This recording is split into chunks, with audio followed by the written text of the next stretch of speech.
Hindi ko po ginagawa ang mga bagay na hindi ko nararamdaman sa puso ko. Not unless may mga kuliglig sa tenga ko na, ano ka ba, ayaw mo na, o kaya gano'n. Ako, mabilis akong mapano sa gano'n. Pero, I've always thought of this, no? In that same scenario, totoo ba talaga na nagiging apathetic ka talaga? Nakakalimot ka ba talaga? Oo, totoo. Ako naniniwala ko doon.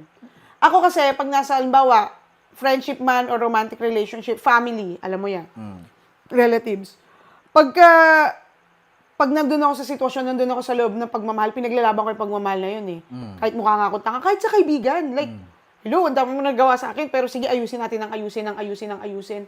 Pero ako naranasan ko, at paulit-ulit ko siyang naranasan. Pag tapos na ako sa'yo. Kahit magkita tayo, magyakapan tayo, pag-usapan natin yung nangyari, hindi ko na maalala yung feeling. So, I think nagiging apathetic ang tao. Ako kasi, hindi ko alam yung feeling na yan kasi ang approach ko to friendship is always